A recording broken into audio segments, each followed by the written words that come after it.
Oi, gente, eu sou a Vitória. E eu sou o Eric. E sejam bem-vindos a mais um episódio do Unicast, o podcast oficial aqui do Unifafib. Nós somos os apresentadores e normalmente a gente conversa sobre temas que estão presentes na nossa vida cotidiana, como, por exemplo, artes, entretenimento, esportes, saúde e política. Isso mesmo. Queremos agradecer nossos patrocinadores oficiais aqui do podcast, que tem a GL Sublimação, que fizeram essas canecas, e a Maria Cafeína. Lembrando, se você for um estudante Unifafib e for comparecer ao local, leve a sua carteirinha, você vai receber desconto. O tema de hoje é sobre o Agosto Lilás e a conscientização e prevenção ao combate contra a violência à mulher. Para ter essa conversa com a gente, ninguém melhor do que a coordenadora do curso de Estética e Cosmética, Ana Helena Lopes, e a professora de Direito aqui do Unifafib, Juliana Fontana. Meninas, contem um pouco sobre vocês, conversem um pouco com a gente, falem o que vocês fazem aqui no Unifafib com um pouco mais de profundeza, por favor. Claro, começa aí. Então vamos lá. É um prazer estar aqui, obrigada pelo convite, Eric, obrigada, Vitória. Então, eu sou a professora Ana Helena, sou coordenadora do curso de Estética. O Agosto Lilás é o mês de prevenção e conscientização pelo fim da violência contra a mulher, né? É uma parceria que a gente faz do curso de Estética com o curso de Direito, onde a gente traz, é um evento, né, que a gente faz aqui, onde a gente traz palestrantes, onde a gente traz depoimentos de pessoas, de mulheres que foram violentadas, a fim de conscientizar os nossos alunos, trazer esse tema que é assim, de grande importância, principalmente para o meio acadêmico, né? E o Agosto Lilás é um mês de prevenção e conscientização, e não somente aqui no Unifafib, né? Isso acontece a nível mundial, e aqui no Brasil ele foi, como que eu falo, sancionado em 2022? Oficializado em 2022, né? Mas a nossa parceria aí da Estética com o curso de Direito já dura desde 2015. Então, bastante. A gente já tem 8 anos aí de parceria onde a gente realiza esse evento. Tá? Sim. Bem legal. E, gente, muito prazer estar aqui também, muito prazer estar aqui com a Ana Helena, poder estar falando sobre esse tema que é tão importante, né? Eu sou mestre em Direito, doutorando, e o meu tema de pesquisa sempre foi a Lei Maria da Penha, que é justamente a lei que está no Brasil para garantir o enfrentamento à violência contra as mulheres, a violência doméstica e intrafamiliar. Então, sempre participar do Agosto Lilás, assistir, é um prazer, e poder falar um pouquinho mais sobre esse tema hoje com a professora Ana Helena, que também é tão engajada, né? É um prazer muito grande. Então, muito obrigada pelo convite. Nós que agradecemos. E vamos que vamos. Entrando nisso que você acabou de falar, que você sempre estudou mais essa área justamente da Lei Maria da Penha, fazem 15 anos que a lei foi sancionada, né? Então, se você puder falar um pouquinho mais sobre o que ela é, a importância dela e as mudanças que ela já fez aqui no Brasil por conta dela existir. Beleza. Legal, gente. A Lei Maria da Penha, ela é muito importante porque ela nomeia e ela reconhece violências que acontecem dentro de 4 paredes, dentro do lar, e que muitas vezes é difícil pra gente reconhecer, e que antes disso eram tratadas até pela justiça brasileira como algo de menor importância, de menor potencial ofensivo também. Isso. Então, a Lei Maria da Penha, ela traz a grande inovação de reconhecer a violência doméstica e intrafamiliar contra as mulheres como uma forma de violação de direitos humanos. Então, para quem gosta de ver a lei, está no artigo 6º isso. E a grande diferença disso é que quando a gente reconhece que esse tipo de violência é um tipo de violação de direitos humanos, isso implica que toda a sociedade e o Estado têm a obrigação de tomar medidas para enfrentar esse fenômeno, né? E aí a lei, ela coloca uma série de obrigações, tanto para a repressão, né, dos casos individuais, quanto para a proteção dessa mulher, quanto para a prevenção. Então, o Agosto Lilás, ele é uma iniciativa que se encaixa dentro disso, porque a lei, ela coloca uma série de políticas que têm que ser feitas, e eu vou destacar o que está no artigo 8º, inciso 9º, que é a obrigação de que todos os níveis de ensino deem destaque no seu currículo para temas de violência contra a mulher, de relações de gênero e raça, e coisas afeitas, né? Então, a iniciativa do curso de Direito e do curso da Estética, ele entra dentro dessa política pública, porque política pública, né, não é só aquilo que o Estado faz, é aquilo que a sociedade faz. E no curso de Estética, acho que vocês sabem, é um curso predominantemente feminino, né? Sim. E também a violência contra a mulher, ela não é somente física, né? A gente tem vários tipos de violência, depois a Ju pode falar de cada uma delas, assim, de uma forma mais detalhada, né?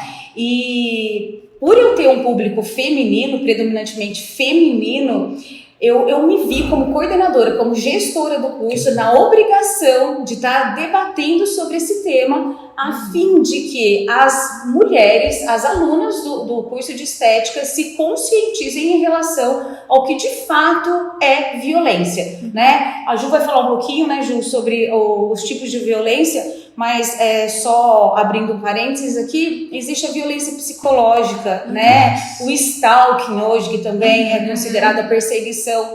Então, muitas mulheres acham que isso é algo natural, algo normal, algo que ela deve ser submetida, enfim. E, na verdade, já é uma violência contra a mulher, é um tipo de violência, né, Ju? É isso que acontece. Então, assim, o curso de Estética, ele traz sempre esse debate para conscientizar as mulheres.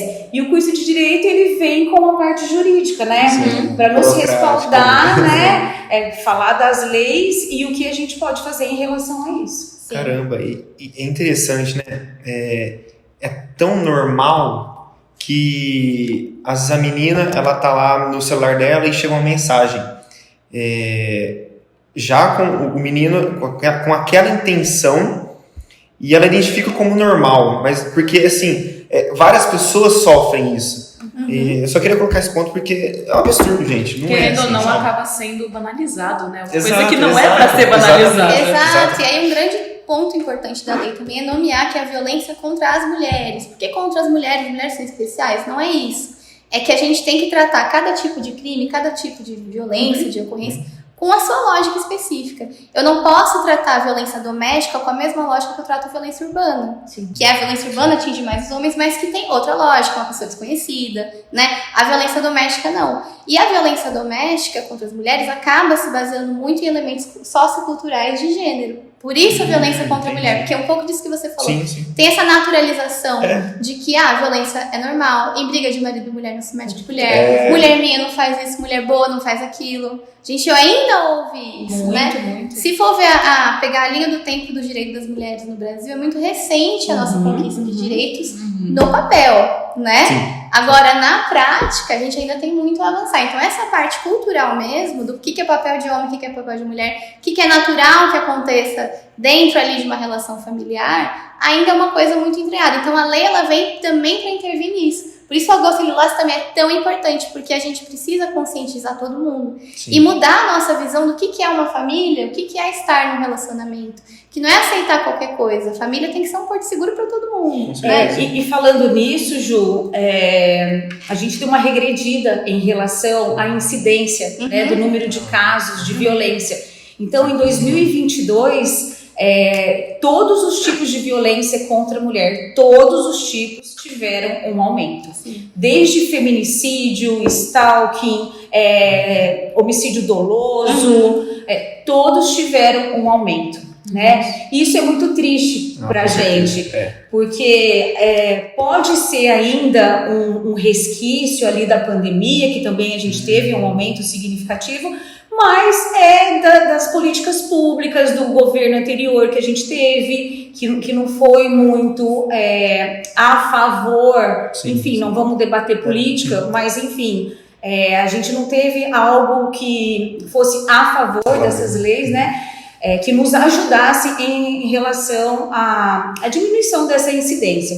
Então, são dados assim que demonstram que a gente regrediu de fato, que a gente desacelerou e que isso requer ainda mais essa conscientização do quanto maior número de pessoas a gente atingir. Não falo somente mulheres, né? Eu acho que todo público é bem-vindo, homem, mulher, enfim, todos os gêneros aí que nós temos são bem-vindos em relação à conscientização. Sim, precisa de todo mundo nessa luta, né? Todo mundo tem que ser nessa. Eu tenho uma perguntinha. Isso pode abrir uma brecha para fugir do assunto, mas vamos tentar segurar. A Lei Maria da Penha, ela segura o homem também? Ou não? Não, porque eu já ouvi falar. Então... A Lei Maria da Penha, ela é feita para proteger mulheres, está lá no texto, entendi. né? Existem juízes que, no caso concreto, então, de repente, um homem que se relaciona com outro homem está sofrendo violência, ele aplica algumas medidas por analogia, mas existe esse debate no meio jurídico ainda, se pode, se não pode, se é legal, se não é legal.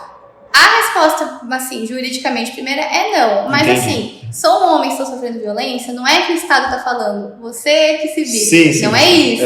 A gente tem o Código Penal, né? Tem toda a tipificação do Código Penal e a questão das medidas cautelares também, que não são as medidas protetivas da Lei Maria da Penha. Então, o homem que sofre violência não vai ficar desprotegido. É que a questão da prevenção da Lei Maria da Penha, da assistência social, né, das medidas protetivas e etc e tal, isso sim é um cabedal ali de direitos para proteger as mulheres, porque se reconheceu que a violência doméstica atinge mulheres principalmente por conta dessa questão de gênero. Então precisa que exista uma estrutura jurídica para lidar com isso. É que, querendo ou não, acaba sendo casos isolados, né? Tipo, quando você pergunta pra alguém se, por exemplo, se perguntar pro Eric se ele conhece alguma mulher que já sofreu violência doméstica, muito provavelmente, tipo, 90% de chance dele falar que já. Agora, se você perguntar, você conhece algum homem que sofre violência doméstica, já sofreu? Realmente. Não, a gente não tem essa referência, né? Porque, querendo ou não, todos os dias no Brasil, uma grande quantidade de mulheres sofrem violência, independente de qual seja o tipo, né? Vitória, no ano passado, nós tivemos, por minuto, no 190, 800 chamadas de emergência. Meu Deus. Nossa. É muita gente. É muita gente. Por minuto, 800 chamadas no 190. É muita coisa. É um dado alarmante. E outra informação muito importante é que a maioria dos feminicídios acontece pelo parceiro. O parceiro que, vou falar que mata, né? Que violenta, que mata, né, de fato, a mulher, a sua companheira. Isso é muito triste, né? Com certeza. Ou vai ser aquele parceiro ou alguém ali da família. Sim. Né? Mas você falou muito bem, porque o relatório desse ano do Fórum Brasileiro de Segurança Pública, chama Visível e Invisível, para quem quiser consultar, foi publicado esse ano. Em março. Ele dá conta de que os principais agressores são ou parceiros ou ex-parceiros. A terceira pessoa que mata essas mulheres é pai e mãe, mas assim, numa proporção muito menor. Muito menor. Tem essa proporção? Então tem. Eu não lembro de cabeça, mas assim, acho que é 8% pai e mãe, 29% parceiro, 31% ex-parceiro. Então é um negócio assim muito diferente. Então tem essa questão da relação dos papéis de gênero, então a gente tem que falar disso. E além disso, a gente tem as agressões, assédio. Poxa, assédio, né? E o assédio também, gente, cresceu demais. Tanto a questão do parceiro, de algum familiar, de algum tio, do irmão. Então, todos ali no ambiente de dentro de casa. Sim. E o interessante, Eric, é que assim, o modus operandi, né, que a gente fala, tudo começa por meio de um relacionamento abusivo, né? Um relacionamento tóxico, onde a gente tem aquele ciclo do relacionamento abusivo, né? Onde tudo começa naquela lua de mel, naquele mar de rosas. Começa sempre assim. Isso, aí ele vai dando indícios de agressões. Você tá feia, você vai sair com esse negócio curto, o povo vai falar que você é o quê? De controle, de controlar a pessoa, tanto que ela veste, o comportamento dela, enfim.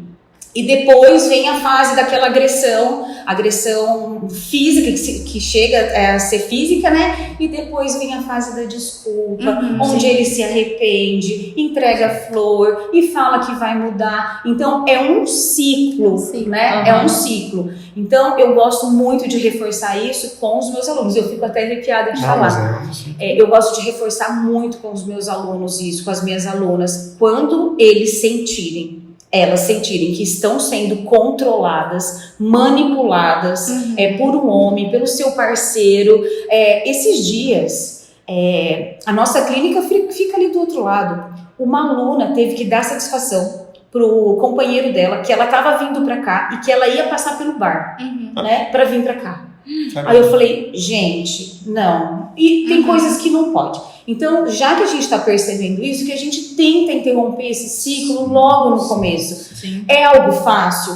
Não. Imagina. Porque normalmente a pessoa que está sendo ali manipulada, ou ela tem uma dependência emocional, uma dependência financeira, que isso também, né, Ju? Sim. Ou porque tem filhos junto com o Imagino parceiro. Então, isso tudo influencia na quebra desse ciclo. Sim. Então, quanto mais gente está ajudando, ter aquela rede de apoio, mais fácil ela está sendo. Sim. E uma coisa que eu também vejo que é muito importante nessa campanha do Agosto Lilás que vocês fazem é que, por exemplo, na primeira semana, eu acho, veio aquela moça dar depoimento que o namorado forçou ela a tatuar o nome dele. Nossa. Então, tipo assim, é uma coisa que acaba sendo um extremo, né? Só que é muito importante a gente falar justamente do que é extremo, porque pra pessoa que tá sofrendo, ele tá ali no comecinho do namorado dando soquinho na parede na hora que discute, dando soquinho na parede, ou então rebaixando, ou brigando a, tipo, dar senha de rede social, essas coisas, a pessoa já perceber que, opa, Sim. isso Coisa aqui de não tá errado aí, normal, né? exato. A garota perceber que já não é saudável. Sim. Por exemplo, ter que começar a dar satisfação justamente por causa disso. Igual ela falou do bar, tipo assim, mano, você ter que dar a satisfação que você está passando em frente ao bar ao chegar na faculdade é uma coisa, tipo, muito absurda. Sim, Muito absurda. Eu já tive que dar a satisfação do porquê que eu tinha ido embora mais cedo da escola. Tipo, é uma coisa que tipo assim, eu tive um conflito porque eu fui embora mais cedo da escola. Então era uma coisa que, assim, na hora que eu percebi que, tipo, isso causou uma briga gigantesca, eu falei, mano, isso aqui não tá certo. E aí Sim, não é saudável. por conta de que eu já cresci em um lar onde eu tive muita... As mulheres em volta de mim tem muito disso de, por exemplo, a minha cunhada, a namorada do meu irmão, ela sempre conversou muito sobre isso, tipo, ela já teve um relacionamento que também foi abusivo, então ela sempre falou sobre isso, e eu acabei saindo cedo porque eu já tinha referências de mulheres em volta de mim que falaram pra mim, olha, isso daí não é legal dele fazer. Só que, querendo ou não, às vezes a gente acaba encontrando mulheres ou até que cresceram em um lar onde sempre teve essa ideia de que a mulher tem que ser submissa, a mulher tem que aceitar tudo, e ela acaba não percebendo que aquilo que o cara tá fazendo é errado. Por exemplo, tem caras que até pregam que o que eles estão fazendo é por amor. Tipo, eu tô te controlando porque eu te amo. Eu tô pegando todas as suas senhas das redes sociais, não te dando um pingo de privacidade pra te proteger, porque homem é tudo igual, que não sei o que, tipo, ele é... E assim, se homem é tudo igual, qual que é a diferença de você? Exatamente. Né? Exato. Mas exatamente. é muito importante que você falou, Vitória, de nomear as pequenas coisas também, não só o extremo. Porque um dos outros pontos também que acho que é importante falar é da desnaturalização dos comportamentos. Um dos livros que eu trouxe pra mostrar é esse livro aqui, chama Violência Dói Não é Direito, que é de uma pesquisa muito boa, da área da medicina social. Ele é de 2005, mas ele fala de maneira muito completa sobre as facetas da violência. E uma das pesquisas que elas se referem é uma pesquisa que elas entrevistaram mulheres sobre coisas que elas sofreram e perguntaram, você acha que isso foi violência?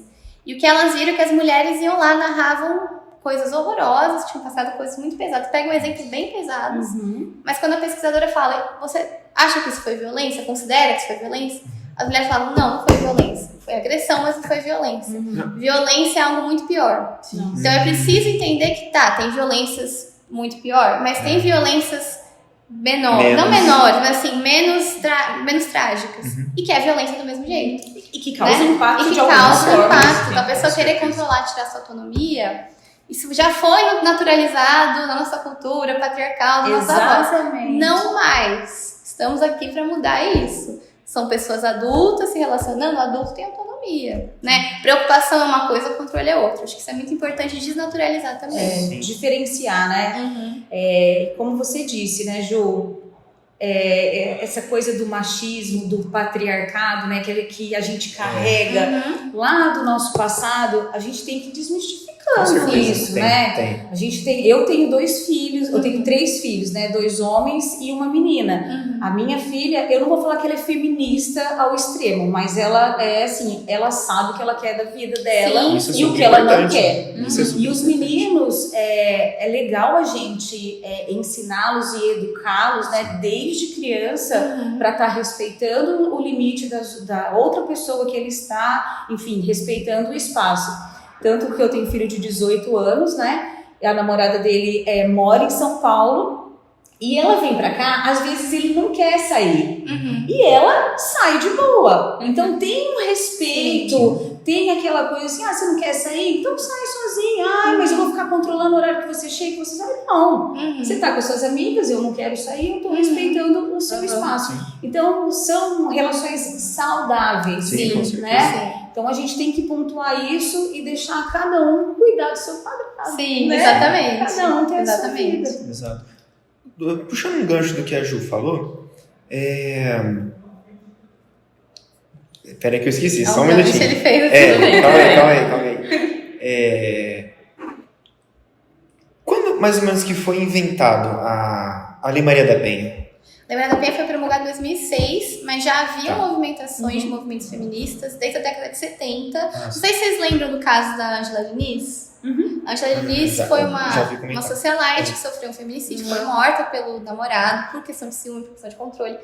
Esse namorado, na época, o primeiro julgamento dele foi absolvido, com base na tese da legítima defesa da honra, que esses dias o STF, graças a Deus, identificou que não cabe mais ser usado. Não existe mais. Mas na época, assim, mas ela era uma socialite, ela sai muito sozinha, ela dá bola para outros homens, não sabe se traiu ele, se não traiu, então ele foi lá e matou pra lavar a própria honra. E não existe isso, né? A honra é uma coisa Com privada. certeza. Certa pessoa traiu você, a errada é ela, não é você, né? Exatamente. Mas nessa época isso era muito aceito. Então já tinham movimentos, o slogan Quem Ama Não Mata é dessa época. Então já tinham várias movimentações desde a década de 70. Aí teve o caso da Maria da Penha, Maia Fernandes, que quase morreu 2 vezes, né, por mão do seu marido da época. O caso dela foi tratado com negligência pelo Estado brasileiro. Aí levou-se esse caso para a Corte Interamericana dos Direitos Humanos, ou para a Comissão, agora não lembro, mas enfim. E ficou colocado que o Brasil deveria criar uma lei específica para tratar a violência doméstica e familiar contra as mulheres. E aí, a partir dessa movimentação toda, foi criada, então, e aí as feministas se organizaram para participar do processo de elaboração da lei. Por isso que é uma lei tão completa, tão protetiva, que teve todo esse olhar de mulheres que foram construindo esse movimento há 30, 40 anos, quando essa lei foi promulgada.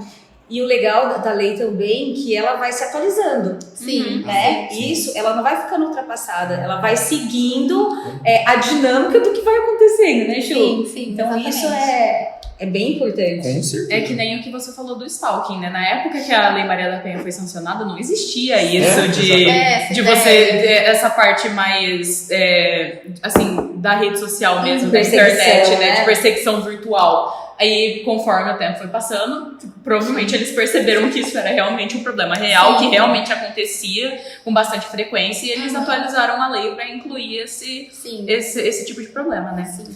Você disse lá no começo que a Ju ia falar um pouquinho sobre os tipos de violência. Então, se você puder explicar um pouco sobre os tipos de violência que tem. Os principais. As principais. Então, a Lei Maria da Penha, ela coloca no artigo 7º 5 tipos de violência, que são nomes. E aí, assim, ela dá alguns exemplos, mas tudo que couber dentro dessa, assim. Então, tem a violência física, que é aquela que todo mundo pensa mais fácil, né? Então, bater, chutar, etc. Matar, enfim, né? Então, violência física, violência sexual, né? Que as pessoas já pensam no estupro, mas é qualquer ato libidinoso que a pessoa faça sem o seu consentimento. A palavra-chave é consentimento. Quando um não quer, dois não fazem. Mesmo dentro de uma relação amorosa, dentro de um casamento. Ninguém tem obrigação de fazer nada na hora que o outro quer, se eu não quero. Né? Tem tudo que ser um acordo, uma discussão ali. Então, Por exemplo, encostei ele sem querer, se a pessoa se sentir que foi abusada, ela pode recorrer. Encostei ali, a gente pode conversar, né? Porque agora, tem situações. Sim. Tem hora que a gente sabe que o encostei não foi só sem querer, né? Então, Exato. é encostar, é passar a mão, é beijar, é qualquer coisa, assim, que tem essa intenção e a pessoa não deu um consentimento. Então, na dúvida, não faz, dá uma paquerada antes, tem essa certeza, sabe? Já viu aqueles casos onde, por exemplo, a mulher fala que eu não tô tão afim, tô com dor de cabeça, e o outro fica tipo, nossa, mas faz 3 semanas que a gente não faz nada e você vai me negar, tipo, isso já é uma forma faz uma de... pressão psicológica. Querendo ou não, faz uma pressão psicológica, né? Porque Sim. surge aquele sentimento de, nossa, ele tá certo, né? Faz tanto tempo e eu ainda tô negando. Convence, Querendo, né? você É uma acaba manipulação. É uma manipulação. Exato. Porque um casal saudável vai querer ter uma vida sexual ativa e satisfatória pros dois. Sim. E vão conversar sobre isso. Agora, você sentir que você deve algo, Aí que tá o problema. Exato. Ninguém deve nada pra ninguém. Se eu não tô bem aquele dia, eu não tô bem aquele dia. E se eu amo a pessoa que eu tô, amo ou gosto, né? Não precisa amar sempre ter uma relação, mas se eu respeito a pessoa que eu tô ali, não vou querer forçar ela a fazer nada, que ela não queira, sabe? Então, é isso, consentimento é a palavra-chave. Então, física, sexual, violência patrimonial, né? Então, é muito comum, e é muito comum, a gente pensa muitas vezes na violência doméstica de mulheres de baixa renda, mas mulheres de classe alta também acabam sofrendo isso. Ela trabalha, ela ganha o dinheiro dela, ela ganha bem, só que o marido, o pai, a mãe, enfim, esse dinheiro, quem vai controlar sou eu. E eu vou soltando pra você aos poucos, conforme eu acho, entendeu? Então tem o caso famoso agora da Larissa Manoela. E, gente, é um caso de violência. Óbvio que se for aquilo mesmo, né? A gente enfim, não sabe. Tá mas trabalhando com a hipótese de que realmente tudo que foi mostrado é verdade. Se é aquilo mesmo, é um caso claro de violência patrimonial. E é importante falar disso também, porque a violência doméstica não é só marido e mulher. Já vamos falar disso também, né? Sim. Pode ser pai contra filha, mãe contra filha também, né? Mas enfim, violência patrimonial, violência psicológica, que é mais difícil de provar, mas que é que mais acontece. Então, eu vou te ameaçar, vou te chantagear, vou te pôr pra baixo, né? Vou te fazer você se sentir um incompetente, ninguém vai te querer se não for eu. Vou te controlar com ciúmes, né? Então, tudo isso. Ou até aquela coisa de, tipo assim, vocês têm uma discussão, aí ele fala que tá tudo bem, mas te trata frio. O famoso tratamento do Muito silêncio. Exatamente. E aí, assim, claro, às vezes a gente fica bravo e não quer conversar mesmo. Também não é que tudo é violência. Mas a gente, né, acho que assim, isso tá dentro do normal. A pessoa ficou brava, mas depois ela veio fazer as pazes e a gente ficou bem. Ou realmente é uma punição que a pessoa tava aplicando pra mim. A gente não eu ia falar criança, mas criança também não tem que ser tratada assim. Então, ninguém tem que ser punido por fazer uma coisa que o outro não gostou. Então, é isso. E a violência moral, que é quando eu ataco a honra da pessoa. Né? Então, eu injuriei, daí vai mais pro jurídico, né? Injuriei essa pessoa, caluniei, né? Falei em público alguma coisa difamatória pra ela. Isso é violência moral. E aí, a lei também coloca 3 condições. Primeira, relação familiar, né? Então, o pai, a mãe, o primo, ou uma pessoa que se considera aparentada também, não precisa ter laço sanguíneo necessariamente, né? Então, um padrasto que nunca me assumiu no papel, mas ele é meu padrasto. Então, isso também é violência doméstica. Ou, essa é a primeira. A segunda é em relação de coabitação. Então, eu moro com aquela pessoa. Não necessariamente ela é da minha família, mas eu moro com ela. Eu moro numa república com ela. Ou eu sou empregada doméstica que mora com a família. Todos esses casos também se aplica a Lei Maria da Penha. E a terceira é qualquer relação íntima de afeto. Então, meu namorado, meu crush, meu peguete, meu sei lá o que, né? Então, Tem tá esses nomes valendo. que eles colocam hoje, né? Exato. E aí eu não Meu dou conta de ficante, acompanhar. Meu conversante, a pessoa que, enfim, essas pessoas. E o parágrafo único Meu desse. crush. Meu crush. Vai lá. E o parágrafo único coloca que isso independe de orientação sexual. Então, relações homoafetivas entre mulheres também estão protegidas. É bem importante falar isso, porque às vezes a gente ouve esse mito, né? A Lei Maria da Penha é para proteger as mulheres dos homens, ela é contra homens. Não é contra homens, é para proteger mulheres de quem violente ela, seja um homem, seja uma mulher, seja o pai, seja uma mãe, seja o esposo, seja a esposa. Acho que até é bom ressaltar isso. É muito importante ressaltar Sim. isso. Você que está sofrendo violência de uma mulher, você também, no caso da Larissa Manoela, temos o pai e a mãe causando a violência contra ela, e os dois são abarcados pela Lei Maria da Penha. Então, a Lei Maria da Penha não é contra homens. Homens, venham lutar conosco contra a violência que nos aflige, né? Enfim. Muito bem. Então, é isso. Então, esses são os tipos de violência principais que a lei traz. A gente tem aquele paradigma, né? Em briga de marido e mulher não se mete a colher. Por que é importante a gente acabar com isso? Ana Helena, eu vou deixar você começar para falar do Augusto Vilas, que é super importante, né? Bom, a gente tem que meter a colher sim, né? Eu acho que a gente tem que se intrometer justamente para quebrar esse ciclo se tiver ocorrendo de fato, né? Quanto antes a gente intervir, melhor vai ser o desfecho dessa história, né? Como a Vitória falou, às vezes são algumas violências sutis que vão acontecendo, mas que isso vai se agravando, né, Ju? Vai indo mais para diante, Vai piorando. e isso pode levar ao óbito, né? A morte, Sim. enfim. Então, quanto antes a gente intervir. Por isso que é fundamental essa conscientização. E eu também queria falar que voltou agora para as escolas a educação sexual. Né? A educação sexual. Lembrando que educação sexual não fala sobre o ato sexual, né, em si, mas também essa parte de relacionamento, de respeito. Então, se a gente começar a conscientização dos homens também, a gente não pode deixar de pensar nos homens também, na recuperação, na reabilitação desses homens.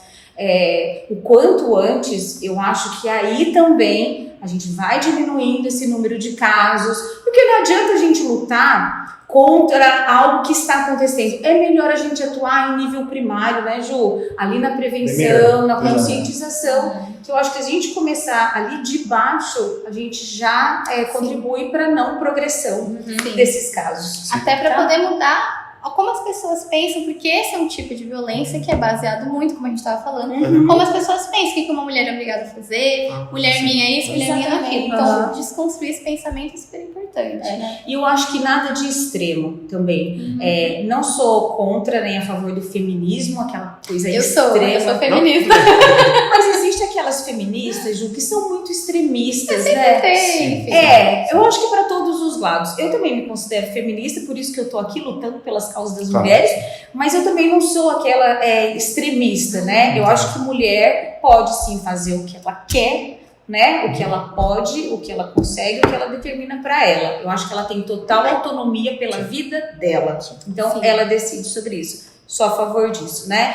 E nem também ser aquela submissa. Então, eu acho que os extremos não funcionam, né? Eu acho que tudo é uma questão de equilíbrio. Vale ressaltar também, eu queria fazer 2 comentários, que você disse que, sobre a pergunta do Eric, sobre a parte do em briga de marido e mulher, ninguém mete a colher, eu tive um caso muito próximo de mim, onde uma pessoa muito importante pra mim estava sofrendo um relacionamento que estava passando um pouco dos limites, e se não fosse por minha causa e pela outra amiga dela, ela não ia ter percebido o que estava acontecendo. E por conta da gente ter alertado ela sobre isso, ela percebeu e ela deu um fim nesse relacionamento, porque ela conseguiu chegar à conclusão de que não estava passando um pouco dos limites, e era justamente o que vocês falaram. No começo era um mar de rosas e aos poucos foi progredindo para uma coisa um pouco mais Vitória, mas você teve muita sorte de você e sua amiga conseguir abrir os olhos dessa que estava sendo relativamente abusada, né? Porque assim, quando você tá num relacionamento tóxico, num relacionamento abusivo, você fica cega. Love is blind, né? O amor é cego. E literalmente você fica assim, você não enxerga o que de fato tá acontecendo ali. E por mais que as pessoas de fora, né, Ju, te alertem e falam, gente, isso não é normal, gente, não é por aí que é saudável, enfim. A pessoa que tá naquela relação, ela não consegue ver. Porque o camarada ali, ele começa a manipular, né? Mas você não pode dar bola pro que ela fala. Porque ela tá indo contra mim. Ela não gosta de mim. E aí, essa menina que tá sendo manipulada, ela vai se afastando das amigas. Porque parece que as amigas estão indo contra o relacionamento dela, né? Então, quando você fala assim, nós conseguimos alertar... Pô, que legal, ótima, que desfecho positivo, né? Sim. Mas muitas vezes isso não acaba acontecendo. E esse é um gancho que eu queria puxar. Eu acho que bom que vocês falaram disso, porque é muito importante que as mulheres consigam se libertar da relação abusiva e que elas tenham rede de apoio, que é as pessoas em volta, né? Que tem apoio para essa mulher.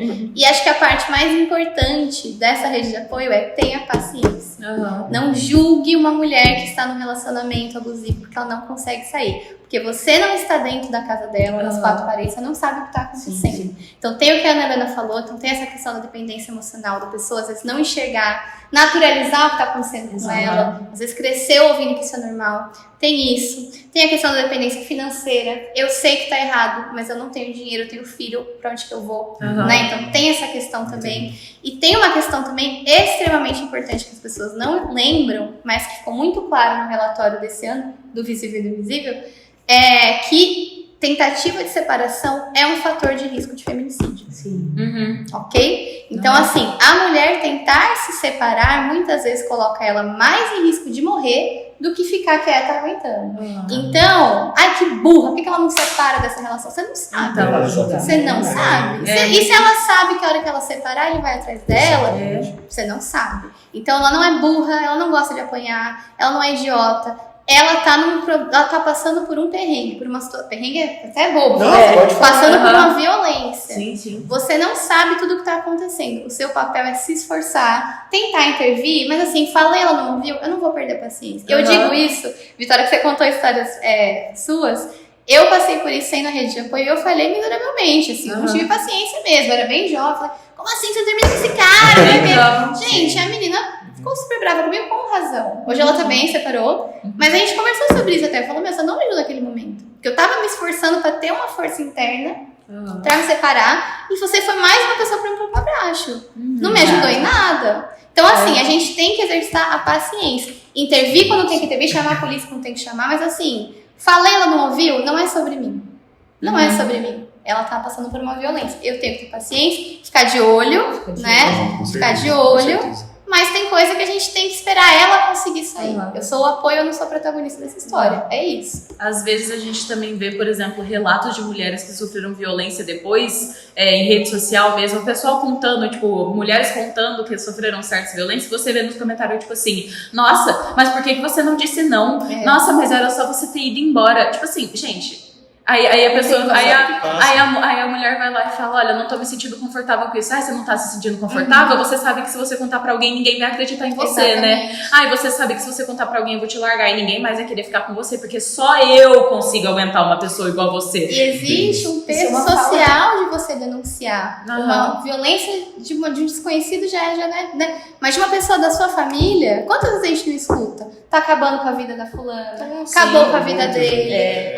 Mas não a louca. E às vezes eu conheço ele, ele é ótimo. Isso eu acredito. E às vezes também acontece de tipo assim, por mais que as pessoas em volta de você não estejam falando que você vai acabar com a vida da pessoa, principalmente se ela for do seu meio social, do meio que você convive, você tem isso dentro de você, né? Porque você pensa, poxa, será que eu vou denunciar mesmo? Porque vai que ele é preso. Será que isso não vai... Esse é outro ponto. Será que isso não vai prejudicar a família dele? Sim. Será que tal pessoa não vai ficar brava comigo? Então você acaba reprimindo isso sem você nem perceber. Esse é um ponto crucial, porque imagina o peso.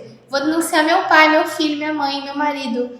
O processo vai correr, será que ele vai preso? Eu não quero que ele vá preso, eu quero que ele pare de me violentar, mas não necessariamente eu quero que ele vá preso. Então, tem esse peso social da denúncia também. Então, é isso. Não julgue mulheres que estão numa relação abusiva e não conseguem sair. A gente não sabe o que está acontecendo. A gente tem que ser ajuda, auxílio, conforto, refúgio, apoio. Exatamente. É isso. Né?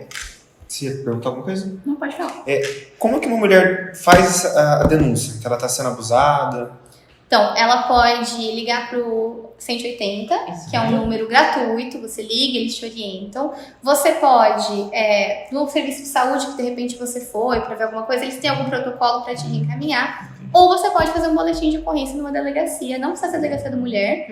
Em tese, as da mulher são melhores, melhor capacitadas, nem sempre na prática a gente vê isso, mas enfim.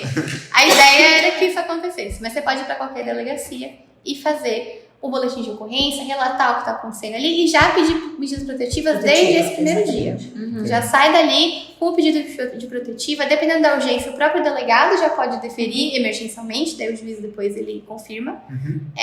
Mas quando não é tão emergencial, vai para o juiz, mas os juízes geralmente, bem rapidinho, eles já se posicionam ali. É um processo rápido até. Essa parte é bem rápida, porque eles dão um foco maior por ser uma questão de emergência, né? Entendi.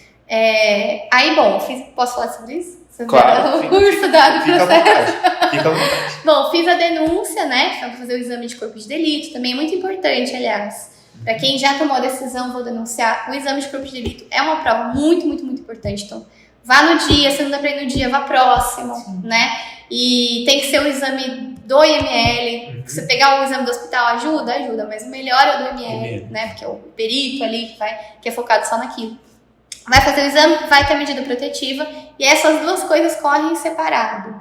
Tô falando isso porque é muito comum no direito a vítima não saber Ah, mas o processo já não acabou? sim, Mas a medida protetiva tá exatamente. valendo? Não sei. Então, essas duas coisas correm separadas. A medida protetiva, e aí são várias, né? A gente pode ter afastamento do agressor do lar, proibição de contato, proibição de aproximação, apreensão da arma de fogo, alimentos provisórios, né, para quando tem filhos, uma série de medidas possíveis.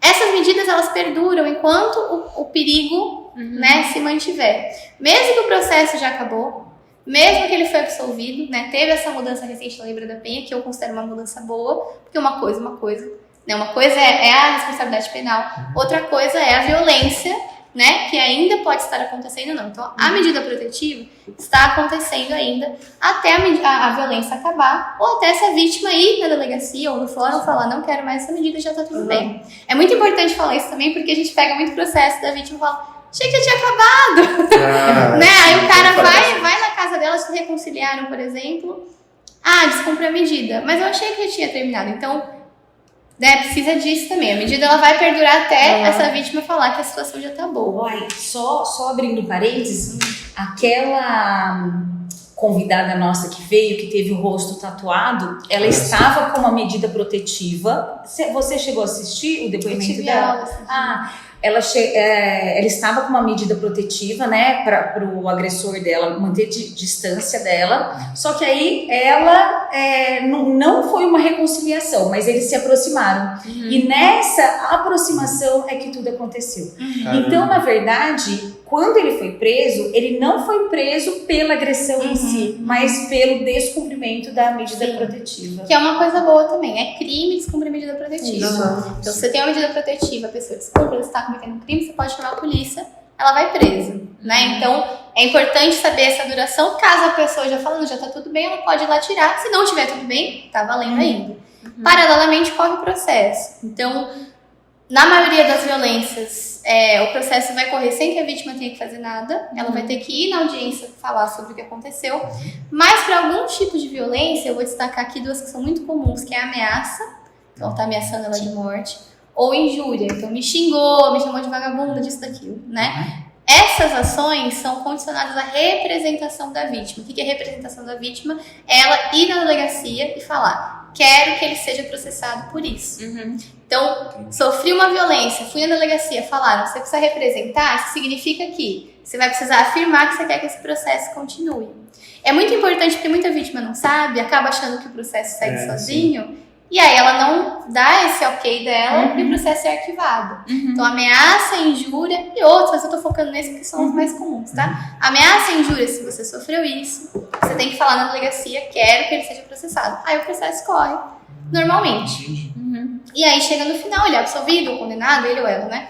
E aí terminamos o processo com o resultado aí do julgamento do juiz. Sim.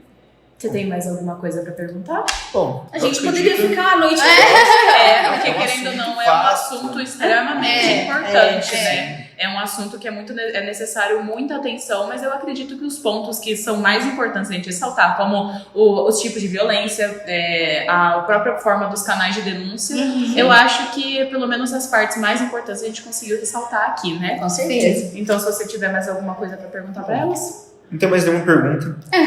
Queria agradecer muito a Ju. Helena, muito obrigado por participar aqui do terceiro episódio do podcast.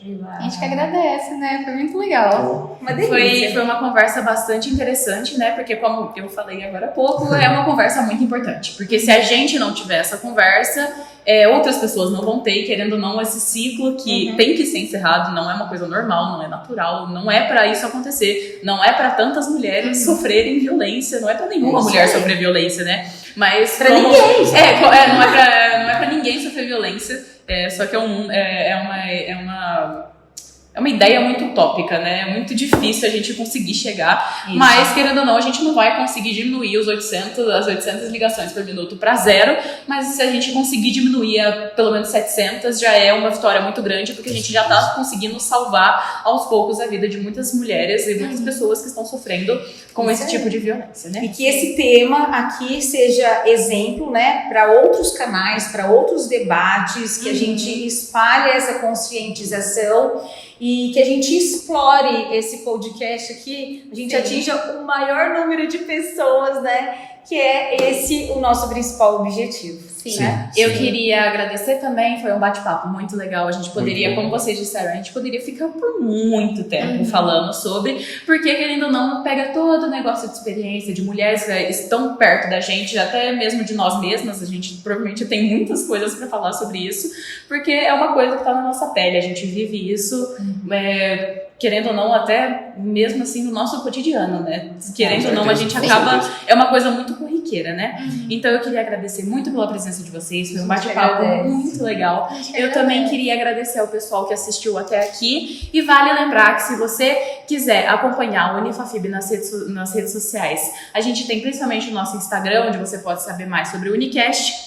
E também, todos os episódios estão presentes em todas as plataformas de streaming. Seja o Spotify, o Apple Music, o Deezer, onde você quiser assistir o Unicast, ou onde você quiser ver a gente aqui no YouTube, ou se você quiser ouvir enquanto você está fazendo outra coisa, onde você procurar, o Unicast está lá. Muito obrigado. Muito obrigada. Tchau! Tchau!